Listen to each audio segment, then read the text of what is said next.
People deluded, I'm back again. Good morning to everybody out here, that's in the UK. Good morning, good afternoon, good evening, in some cases, good night. And welcome back to the Deluded Podcast, the DG Podcast, the Really and Truly Podcast. One love to everyone, however you're listening to this, big up the Spotify ones, the Apple, Apple Music and all of those things. Shout out to you freeloaders on YouTube and things. Now I'm playing. Big up the YouTube gang as well. Please make sure you're hitting the like button, following across all the socials and whatnot, people. I appreciate it each and every time. I always say I appreciate everything you lot do for me, man. Like, you support the podcast, you support everything really and truly. And please make sure on that note you're subscribing on Twitch, Deluded Gooner. The season's back, people. Before I forget, Arsenal fans, obviously Arsenal were kicking off the Premier League in blockbuster fashion. Hopefully it's less of a horror and more of a film we actually want to watch, if it was to be described like that. I'll be doing a watch along on my YouTube channel live from 7:30 p.m. So make sure you're keeping a mental note of that. I hope everybody's doing well and safe. First things first, is Friday. Hope you've all had a good week to remember. Hope you've all got good health. Hope you've moved that much closer to your goals, hopes, dreams and aspirations, as I normally say. Now, boy, I don't know whether it's stupidity or naivety or I don't know, people. As an Arsenal fan, why am I looking forward to the season? I mean, better yet, as a fan of football, the Premier League is back. We've had Euros, we've had Olympics, we've had transfer business, we've had all of that stuff. But no matter what we say about our teams, whether you're an Arsenal fan or whatever, you want to see your team. You can't live without your team. We say we don't care. Well, I know as an Arsenal fan, we will lose a game. I'll say I don't care anymore, but I'm there all week on YouTube speaking about it, speaking for out day in, day out, 5 to 7 days, 1 hour plus minimum if it's live. So it's like how we do care. We never switch off and things like that. So it is what it is. I'm looking forward to this season. As a fan of football, it's early, people. I want to see what Lionel Messi brings to the table at PSG. I'm keen to see, for me in the Premier League, Aston Villa, they've signed some good players. Will they gel? Can they move on? Leicester, can they be third time lucky? Because they've had 2 good seasons. Last season they got silverware, but from a Champions League point of view, they've held on to the seat and then they've lost it at the vital period. Leeds, can Leeds repeat, the positivity they was doing? Norwich, can Norwich learn from their lessons, of playing good football, but also staying in the league? What is Brentford on? What is Watford on? Do you get it, people? There's many different. Southampton, I know they signed Adam Armstrong and Borgia on loan from Chelsea. Neither quite at this moment is quite the Danny Ings replacement. Whether either young striker can do it at the top level remains to be seen. If they fail to do it and Southampton don't get goals, I personally think Southampton are in a big amount of trouble, people. Last season, Hassan Houghton kind of got them out, kind of pulled them back in from the mud. And that might be the same. For me, Chelsea as well. Can Chelsea push on and try and challenge for the league title? For me, in comparison to City, I think they're a bit short in terms of game management. I think, you look at the Villarreal game.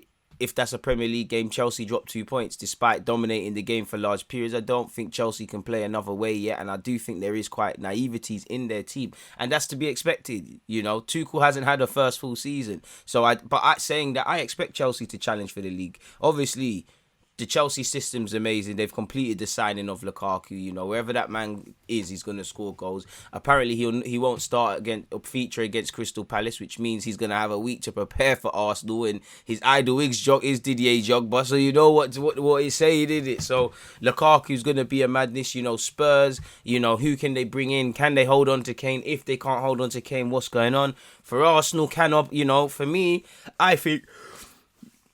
Not that I'm not encouraging a witch hunt, but there needs to be a serious inquest if Arsenal finish 8th or below or don't get Europa League minimum. Even though for me the target should be top 4, whether you can get it or not. You can't win the league title. You should be targeting Champions League football. If you get into the Europa, it is what it is. No matter what people say about Arteta, he took us from a grand 8th to 8th. I don't know if things continue like this. People might not be here by the end of the year, much less May. So there's a lot of questions to answer, people. I'm keen to see what the season has to offer and them things there. Just for a bit of fun, we can have a bit of fun. It's Happy Premier League Day if I haven't made it clear to you lot once again.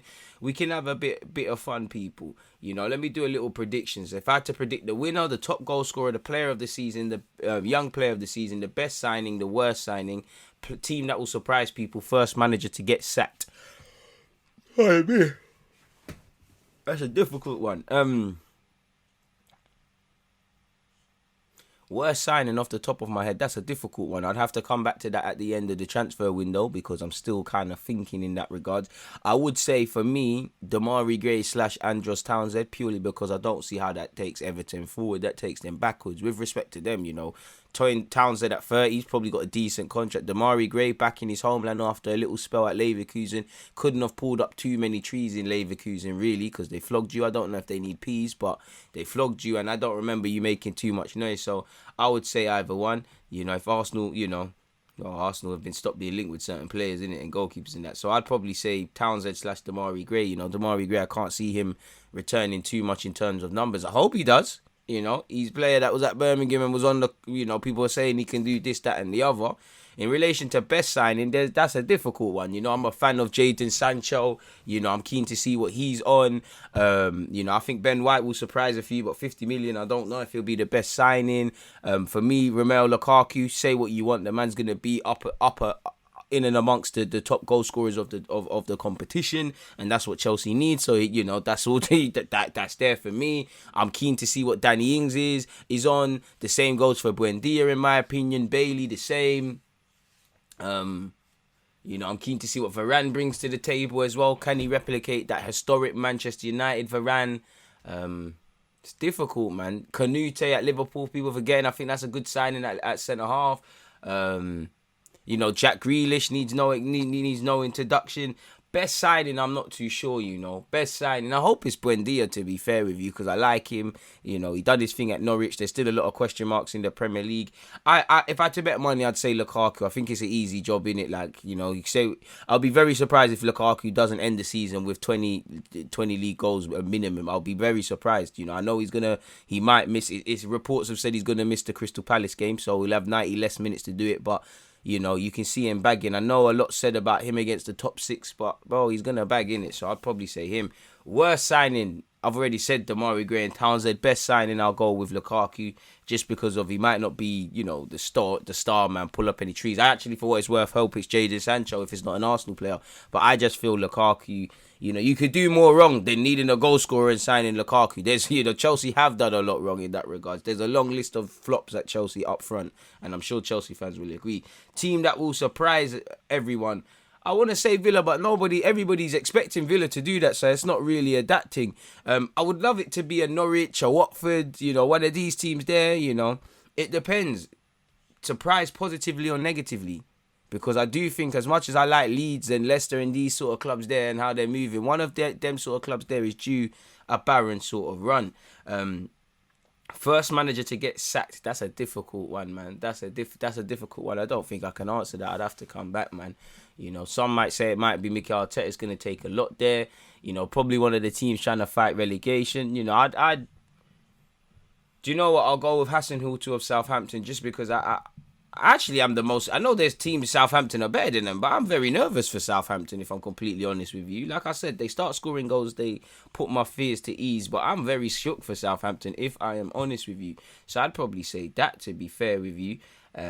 So yeah, winner of the tournament, well, the Premier League, I'd say Man City, top goal scorer.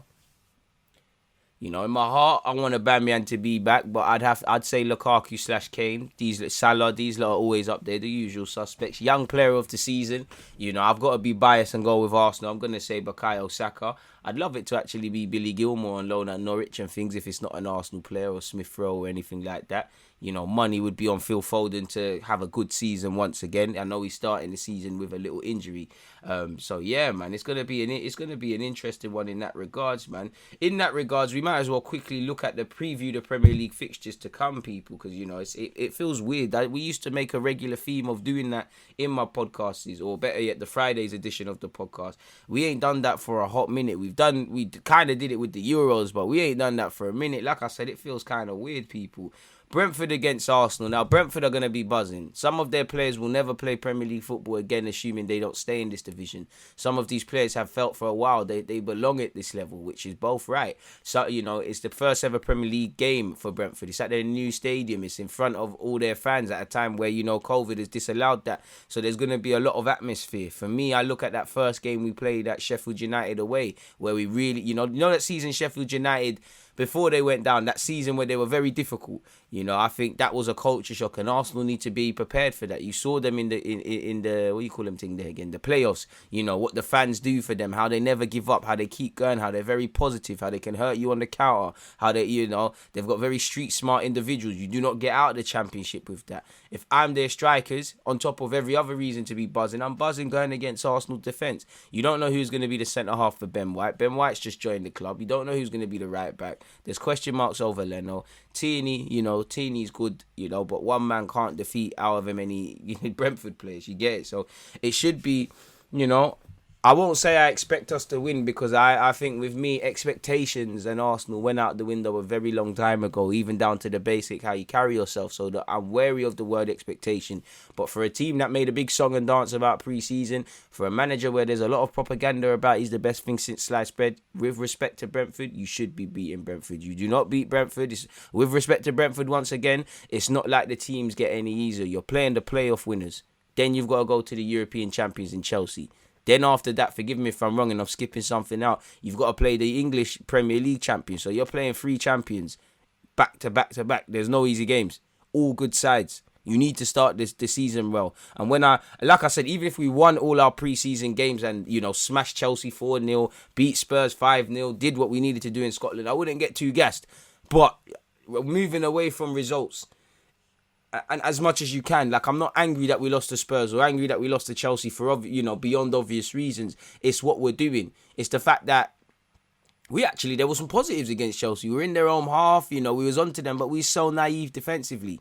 You know, we was open, 6s and 7s. The post saved us a couple of times. Chelsea's better yet, poor finishing with Werner and even who come off the bench, Tammy. You know, Lukaku will finish his dinner. And plus, Thomas Tuchel, if that's a Premier League game, similar to the Villarreal game, he's going to be on to them. You're going to see a different side. City needs no introduction. If you've been watching Premier League football for the last few years, or you've been anywhere as a football fan, you know what Pep Guardiola brings to the table. You know what he brings to the table any club he joins. So I am quite scared as an Arsenal fan how we start this season, because I haven't seen good preparation. I still see shaky defensive performances, individual mistakes, switching off at set pieces. You can't do that against the 3 teams we're about to play back to back to back. It doesn't make sense, people. But this isn't a neutral podcast. This is not a deluded podcast. Well, it is the deluded podcast. It's not an Arsenal podcast. So let's move on a bit, man. Brentford versus Arsenal. It should be a good game, you know. London derby and them things there. With respect to Brentford, Arsenal, I can't lie, this is football heritage. You've got Manchester United against Leeds first day of the season. Now, I've said at the start I'm going to be doing a live watch along for Arsenal versus Brentford versus Arsenal on my YouTube channel, live from 7:30 p.m. today, Friday, folks. Make sure you're all there. Hit your reminders on such. Tomorrow, I'll be doing a watch along live from 12 o'clock because Manchester United versus Leeds kicks off at 12:30. I'll be doing a watch along for that. The only difference is that is going to be exclusive to my Twitch channel. So make sure you're following me on Twitch, Deluded Guna, on that, please, and make sure you're there as well. But Manchester United Leeds, it needs no introduction, man. That is a game where, you know, it's been held in bigger circumstances, where both clubs have been healthier and stronger and more competing, you know. I know they quote-unquote don't like each other, but Leeds belong in the Prem, and I'm sure United fans would say that. And, you know, Bielsa's apparently in talks of putting in the final touches, if he hasn't already, signing a new one-year deal at Leeds. For me, I'm keen to see if Leeds can do it again. Because the difference is, you know, they've been said there's even more expectation now. You know, everybody looks, like I said, Leeds belong in the Premier League. And what I like about Leeds, they're on the stability thing right now. They're going to try and do what you see Leicester and all of these teams doing. You know, Leeds aren't just going to be here for the sake of it. But in relation to this game, you know, can they, you know, the criticisms of Leeds, they were a bit bipolar in that you can only play one way or the highway. Sometimes Leeds would play very good against a top 16 one week and then kind of F up the next week. So these are question marks you want to see. Obviously, they've added the permanent signing of Harrison. They've brought in Firpo. There's talk of Cunha. They probably did sign a couple of other players. Leeds have a good team. For United, obviously, Ole Gunnar Solskjaer, he signed a new deal. He spoke of wanting to play more expansive football. You know, they did finish second, whether it's a false image or not, whether you think they were the second best team in the country or not, which I don't think they was last season, but the same logic, they finished second, so they was in it.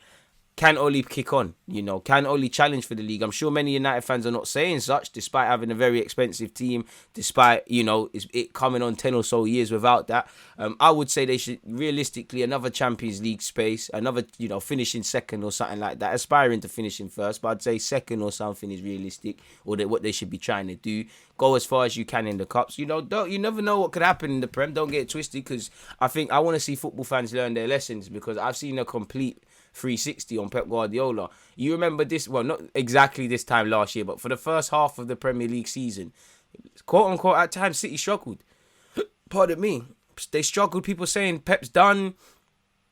He's in the mud. He needs to step down. He needs to keep it moving. They're stagnant. And now look at what they're doing. They got a Champions League final, didn't get over the line, and once again blips the league. Absolutely walked it. You can't expect them to do anything other than that once again. Leeds versus Manchester United should be a good game, innit? It's at Old Trafford. Ollie's got to show that he can improve United. He's got to show he can get the best out of them attacking talents as well, because it does feel like United, a bit like Arsenal, just relied on Bruno Fernandes to pull the team across, and obviously just random individual moments of just playing good for 10 minutes and just scoring mad goals.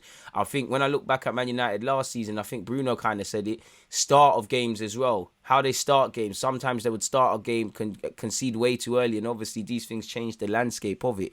On that as well, people, off topic, I'll include the information in the description, and I'll probably put it in the pinned message. But you lot have been on to me about Fantasy League. If you lot have been on the community tab or you follow my socials, I've started a Fantasy League. If you was in it last year, the league is renewed, so check just to make sure, but your team should be there. If not, check out the information, join the FPL League. Let's have a bit of fun with each other. But yeah, man, that's going to be a fantastic game. Leeds versus Manchester United. United versus United. Leicester City versus Wolves. Obviously, we're keen to see how Wolves cope post Nuno Espirito Santo. And as I said with Brendan Rodgers, can they get Champions League football? Because they've had it in their palms and bottled it both years in a row. And I know they won the FA Cup. So I'm keen to see what they have. Patrick Vieira, I'm keen to see what he brings to the table. And I'm hoping, obviously, he's able to get off to a winning start as manager as he plays. His boys travel to Chelsea now. I'm keen to go back to surprise packages. I hope it's Palace, because they've got Elise, they've got Gerhi, they've got Conor Gallagher on loan. They've got 1-2 young players here and there and percolating. They've made 1-2 exciting signings, if I haven't said it, Elise, and I'm keen to see what he's on with Zaha and Eze and when everything clicks. I do expect Chelsea to blitz them, to be fair with you. I'm not going to lie. I think Palace are in a bit of a teething period. I think staying in the division needs to be the target for not only Southampton, but Crystal Palace, as well as the obvious promotion candidates. I think Chelsea will blitz them, to be honest with you. I think, it wouldn't surprise me if Werner scores a brace or something like that, because Lukaku's going to, there's nothing you can do, but Lukaku's going to be in the stands or be on the bench, and, there's going to be an uptake in performance, really and truly. So I can't look past, a Chelsea win, but I hope Vieira can do a thing. If I had to do score predictions starting, people, my brain is saying 1-1 between Brentford and Arsenal. We're actually more so leaning towards the 2-1 Brentford side, but I'm going to be positive about this season, man. I'm going to go Arsenal 2, Brentford 1. Leeds versus Manchester United. I'm going to go Manchester United 3, Leeds 2. I hope that starts off, a firecracker. Leicester City against Wolves. I back Leicester to win that 2-1. Chelsea 4-1 Palace. I expect them to blitz it. Watford versus Villa. That's going to be a fairly even contest. Again, Villa players are going to need time to gel. I think that might be a 2-2, funny enough. You've got Everton against Southampton at 3 p.m. tomorrow. Keen to see what Rafa Benitez brings to the table. He's joined the Pagans in Everton. Southampton promotion, staying in the division. So, I think that could be another crazy 3-2 as well. Burnley, Brighton, we're getting off to some boring games. I think that's a 2-1 Brighton, or I hope it is. You've got Norwich City against Liverpool. You expect Liverpool to run riot 5-1 or so, but don't write off anybody. Manchester United against Tottenham. Manchester City, against Tottenham. Tottenham, Man City. It's going to be dominated by Harry Kane saga. You don't know. I never know. Spurs could pull off a madness. Nuno could get off to a winning start. Something could happen. But if I had to bet money, I'm going to say 2-1 Spurs. I think it will be closer than people give out. You've got Newcastle against West Ham as well. Joe Willock probably be a permanent player by then. If to play in that game, he's got to be registered by 3 p.m. today, Friday. So you'd expect some news over Joe Willock's future before the day is out, in my opinion. That's going to be a decent game. So once again, folks, you've got Brentford, Arsenal, Manchester United, Leeds United, Leicester City, Wolves. Chelsea, Crystal Palace, Watford, Aston Villa, Everton, Southampton, Burnley, Brighton, Norwich City, Liverpool, Newcastle versus West Ham, and then you have Tottenham against City. So there's some very good games there. Every game, there's no boring games there. Well, I'm not gonna lie to you. There's a couple meaty games there, really and true. In fact, the only meaty game I'd say is Burnley, Brighton, with respect to Brighton. Complete disrespect to Burnley. You know the thing. So yeah, man, the Premier League's back. What can I say, man? Like, the Premier's back, people. I'm happy to see this. I'm happy to be part of it. I say this, and then I'm gonna beg for the season to be done the minute it starts, man. If I had to give a prediction, like I said, league winners. If I had to predict, I'd say City win the league, Chelsea second, Liverpool third. I think things will change. I think everything can fluctuate, but in no order. League champions Chelsea, and then I'm just gonna do top four. I mean, league champions City. Chelsea, Liverpool, Chelsea, City, Chelsea, City win the league, Liverpool, Chelsea top four. I think, if Oli doesn't get any injuries and he really is saying what he's about, I think United will be up and about them shouts, and I'd say Leicester as well. So there's 5 names for 4 spots. Someone's got to miss out. I think Liverpool could finish second. I also think Chelsea could. I think, Liverpool get a couple injuries, as you saw towards the end of last season. In the grand scheme of things, they coped. They got Champions League football with all those injuries. But as you saw, they'll drop a lot of points if there's injuries to key men, and depth is probably a problem at Liverpool. And they ain't really signed anyone, excluding Canute, of significance to boost the team. Chelsea, I've already said that, they'll be their own worst enemies, and they just need to show a bit more evolution of the squad in terms of street smartness, I feel, Thomas Tuchel's side, but they could do it. City is City. They're their own worst enemies. If they don't win it and don't walk it away, then there's something wrong with them.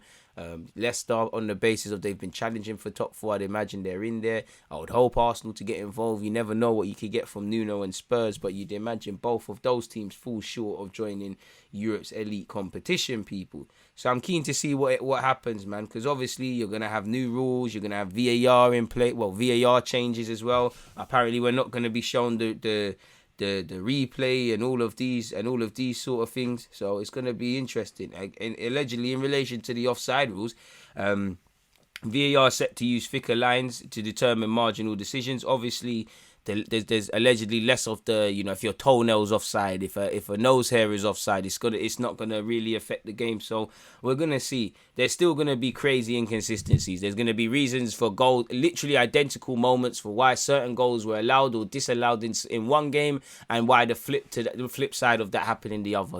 I might be a conspiracy theorist, but I think the Premier League, they like it, innit? I don't think they want a league where there's consistency in decision. I think Premier League, one thing that sells it is the sheer randomness. Man City could play Chelsea or Chelsea could play Man City and they could win that week. But then newly promoted Brentford could beat them 3-0, and you get how mad it is. And you can't really say somebody new wins the league every year, saying that, because City wins it 9 times out of 10. But in the last 2 years, there have been. So it's a random league, innit? It's sheer randomness. There's not really a monopoly. I say that with as much context as I can. But at the same time, that gets people talking about the league. I think, you get all the referees, referees in this country, elsewhere, the whole footballing world reacting on social media to whether something was an offside or not, a goal or not, a foul or not. I think they like it. Talking about it keeps engagement. Engagement indirectly feeds into viewership. Viewership indirectly feeds into money. Money can live life, innit? Simple as that. I think that's what they want, innit? Personally. But if they want a legit game with some clarity, why not, people? Moving away from that, though, as you lot know, you wouldn't know we're in a pandemic in terms of spending in the footballing world. I say that because you do. You see many aspects of people struggling to sell players, people trying to be creative over finances, big clubs that you'd expect to be able to have their pick of any player in the world struggling financially. But apparently UEFA is set to overhaul FFP rules later this year, people. UEFA, UEFA kind of, they're not exactly clean themselves, but allegedly they want new rules to focus on high spending of wages and transfers, and it is considering allegedly a salary cap and a luxury tax on transfers. I think a luxury tax on transfers would do a good way. I think salary caps are inhumane. Yeah, footballers get paid a lot, but it's a byproduct, Messi would not get paid a lot if he wasn't a good footballer and dedicated to his craft. Beyonce would not get paid. There's people like there. You could get a singer that, works at weddings, and you can get Beyonce. Now, they're both singers, right? For whatever reason, Beyonce is going to get paid a lot more because of who she is, because of the dedication to her craft, because of the hit she's made. Just like when you look at, I know there's many examples of people on wages that they shouldn't, but Messi would not be paid his wages if he was not the best player on the planet and dedicated to becoming that for however it happened. Also, the clubs are not going to pay whatever Messi's getting at PSG if they're not making substantially more. It doesn't make sense. It doesn't make sense. And I think many people don't understand that. And I think in any walk of life, it's inhumane with a salary cap. A lot of people that are for salary caps, let's put a salary cap in your industry. How you pay your kids' bills. It don't make no sense. For me anyways. But if it does curb what's going on, I'd say the recklessness, because, I'm sure with the Neymars and Mbappe's, Messi's and these things there, there's value there, innit? It's when you're seeing 50 mil for Sigurdsson and all of these sort of things out of place. 80 for Kepa. You're seeing illogical stuff, And apparently, European clubs are said to have missed out on £7.5 billion worth of revenue because of Corona. And a lot of these clubs, primarily the Premier League clubs, are still out here with the spending, really and truly, He said, I have read that we are planning to abolish, this is the president, abolish financial fair play. Let me be clear, that is not going to happen. However, we do need to adapt it to the new reality. We need to encourage and release investments. We need to correct some of the injustices that the financial fair play may indirectly bring about in current circumstances. So we'll have to see what happens in that regards, people. That could be very interesting. Very, very, very interesting. And shout out to Van Dijk and Joe Gomez. I just indirectly went across an article that said they're both, fit and doing their thing, which you want to hear, people. You never want to see problems. And I'm sure if you're a Liverpool fan, you're probably even giggly about that, because you need them, people, really and truly. So we'll have to see what happens in that regards, man. Should we look at some transfer news? As the transfer window technically is not shut, and what they say, it's not over to the fat lady sings. I was about to say the fat B. And get myself cancelled, but we did what we needed to do. Let's see what's going on in the transfer world. As an Arsenal fan, hopefully we probably see. I'll be surprised if I don't see an article about Aouar, Maddison, Odegaard. Ultimately, no one has joined this team. So let's see what's going on there. Manchester City are prepared to pay 127 million to sign Harry Kane, and they hope his future could be sorted in the next few weeks. Kane hopes his future will be more clear next week after Spurs kick off, people, in the Premier League campaign, and as they know, they want him. Everton have joined the race to sign Napoli forward Lorenzo Insigne following his performances for Euro 2020 winners Italy. Roma are keen on Tammy Abraham, who doesn't seem as convinced by the offer of guaranteed playing time, the number 9 shirt, and a 4 million salary, and would prefer to explore options with Arsenal. A mad thing. Arsenal have also have their eye on Hossam Aouar, although it is suggested they would prefer a permanent move for Martin Odegaard. Right, PSG will look to sign Cristiano Ronaldo from Juventus as a potential replacement for Kylian Mbappe, who has been a long-time target of Real Madrid. Coutinho's been linked with Liverpool, a return to Liverpool. Liverpool are also said to still be interested in Jeremy Doku. Apparently, Klopp has said he doesn't want more players. Yeah, Klopp don't want more players. After seeing all the injuries and the fitness gambles you had to take last season throughout the whole squad, Klopp don't want any players. Any manager wouldn't want a player that they've scouted and can improve the team. Obviously, Klopp's being a bit smart there, and I don't think FFG has helped him really and truly, but of course he wants players, man. That's a distress signal, in my opinion. Spurs could make a move for Paul Torres, who's played a lot of football this summer and I think is a very good centre-half. The fact that he's a left-sided centre-half means Arsenal was never going to sign him, but I would have loved him to play for us. It isn't going to happen. Apparently, PSG and Real Madrid are monitoring Antonio Rudiger's situation, people. As you lot know, he can speak for free to foreign clubs come January, and it doesn't appear like an agreement's been reached with Chelsea, or is there even talks of a deal? Hassan Hutel is determined to keep James Ward-Prowse at Southampton. He's wanted by Villa and Spurs. I think that'd be a good signing for Spurs. Man United are willing to let Ivory Coast forward Ahmed Diallo leave on loan this summer, and I feel, if you can get him first team football, I'd say in the Premier League, or send him Dortmund or something and make him ready for next year. Why not? Personally, I would sell Daniel James and free up a spot, but I get it. You've got Greenwood, you've got Cavani, you've got Rashford, who's injured at the moment, but you've got Rashford, you've got Jadon Sancho, you've still got Anthony Martial.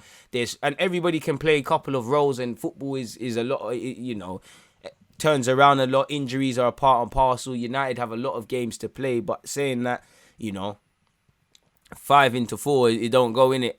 And I'd say 3 really, because apart from Greenwood, who is really good, or Sancho can do it, who's going to play in that 10?